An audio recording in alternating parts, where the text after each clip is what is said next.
Well, hello everyone, it's Janette here, enthusiastic gardener. Welcome back to my garden in Essex in England. And I was so pleased last week I asked you, would you be interested in having shorter, more chatty little updates on the garden right now in the summer?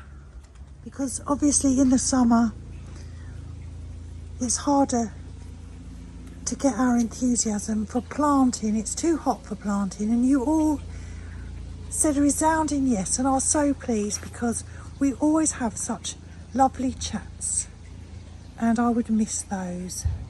And also quite a few of you said that, like me, you're all subscribed to quite a few gardening channels, and we all have our favourites that we don't like to miss.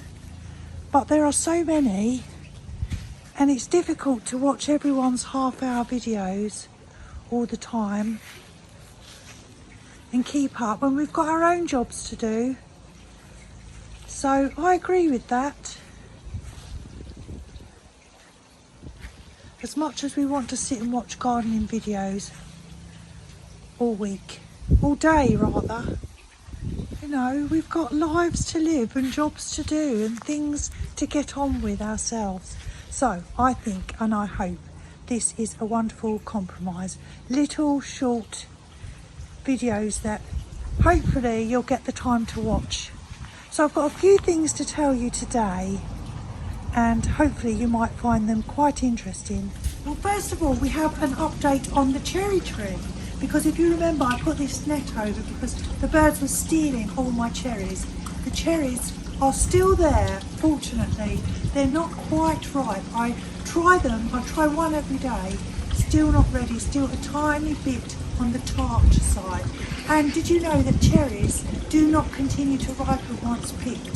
So it's not like we can harvest them and leave them to ripen, you can't. So we're still waiting, maybe one more week perhaps, I'm hoping. There are loads of cherries. And the ladybirds are the ladybird situation. We have had over in Essex, in England, an influx. I don't want to call it a plague because a plague sounds like something not wanted, but these obviously are wanted. But we have had a plague of ladybirds, apparently, in Essex and on the south coast because there's so many aphids. So the ladybirds are having a field day and even stopped cricket at Lord's, apparently, the other day. Well, I think it was England versus India, and they had to stop play because of all the fantastic, wonderful ladybirds. And do you know, one further thing, what the collective noun for ladybirds is? It's a loveliness. Isn't that wonderful? A lovely nest of ladybirds. Now the second thing I want to tell you is a wonderful tip which our friend Tracy gave us this tip. If you remember, we saw Tracy's garden. She lives on West Downs in Dorset, and she has very kindly shared her garden with us on a number of occasions, and she has a wonderful tip to keep your fountain clear of algae. Well, this fountain, when I was speaking to her, I think it was 2 weeks ago, I showed her a picture which I can share with you now of the state of the fountain. She said to me this wonderful tip.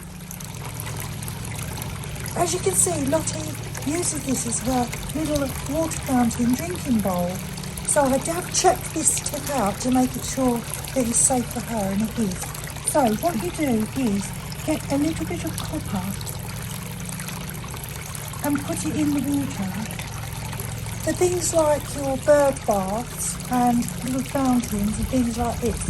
The water or something in the copper stops the algae forming, which I thought was brilliant. So I gave this a clean and emptied it all out, which was a rather disgusting job, as you can imagine. And Richard, being a plumber, he had lots of little bits of copper anyway left over in the garage. But you can put 2p pieces in.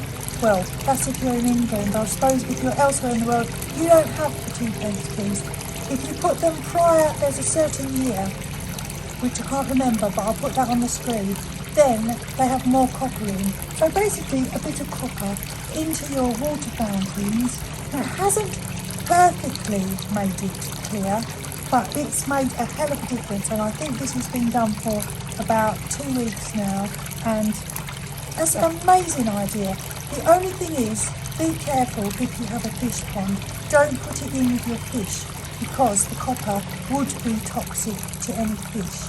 Which leads me on perfectly, you'd think I'd rehearsed it, onto my fish, because I have some fish which I haven't shared with you. We have some little fish which I'd love to show you now.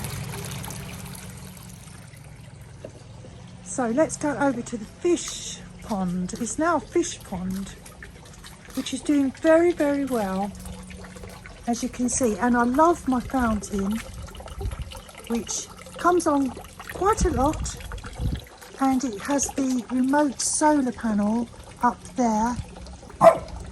So it means it will come on when the fountain's in the shade, and I love it.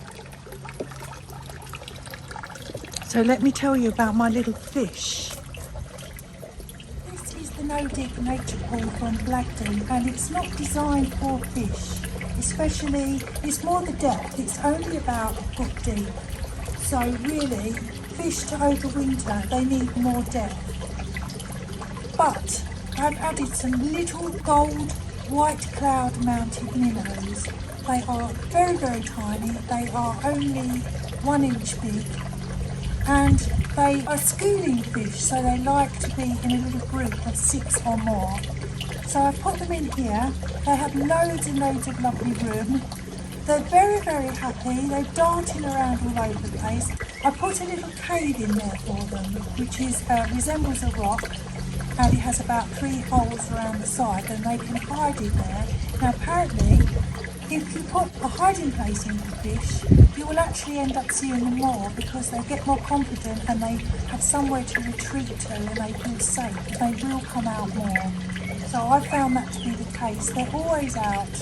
So these little fish, minnows, are most often used as feeder fish, which unfortunately means that people buy them to feed to their bigger fish. So these little fish are going to have a far happier time with me, however long it will be, rather than going straight into another tank or another pond to be immediately devoured. So I'm thinking I'm giving them a lovelier little life, and it should be okay for them over the winter. They're very hardy and they do survive cold winters, probably colder than we get. They're 1 inch long at the moment, and they grow up to maybe 1.5 inches. They live between 1 and 3 years on average. So that's my fish. I did miss the tadpoles once the tadpoles had gone, and I was always peering in looking for the tadpoles. So now I can see them here. They're very cute. I haven't planted anything new. In fact, this weekend I haven't actually done any gardening. So I'll take you for a quick last whiz around the garden, and you can see how everything's doing. I've just watered actually. So it's all had a nice water. One thing I did notice on my golden falls, my redbud, Cercis canadensis, leafcutter bees have been eating my leaves. But you know what, I don't mind. Because bees, who can mind? Whatever the bees want, the bees get, in my opinion. So that's how the garden is looking at the moment. Also though, we had Flying Ant Day the other day. It's not actually one day where all the flying ants come out. It just seems like one day, because that's when we see them in our garden. Oh, I mean, yes, nature. We all love nature. We all love the wildlife, but cringing, flying ants, creeping. Oh, I couldn't even come out here. It was just horrible, gross. I've been watering, and basically, I think the best idea with the watering is do a deep soak every 2nd or 3rd even day. Don't forget that it's best to water in the evening rather than the morning, because the sun can burn, and if there's water on the leaves, the sun can burn that, so that's better. And apparently also the roots grow in the night time, so if you're watering your plants at night time, it's going to the roots can grow, get nice and strong. And you don't want to baby your plants completely by keep watering them, because they have got to reach down into the ground to find water. If you just keep watering them, they're not going to bother and they're not going to get strong. So that's my advice on watering. And that's it from me for this week. Thank you so much. Lovely always. I love chatting to you all in the comments, and I hope you're having a good week. Take care everyone. I'm Janette, I'm the Enthusiastic Gardener, and I'll see you again next week. Take care everyone.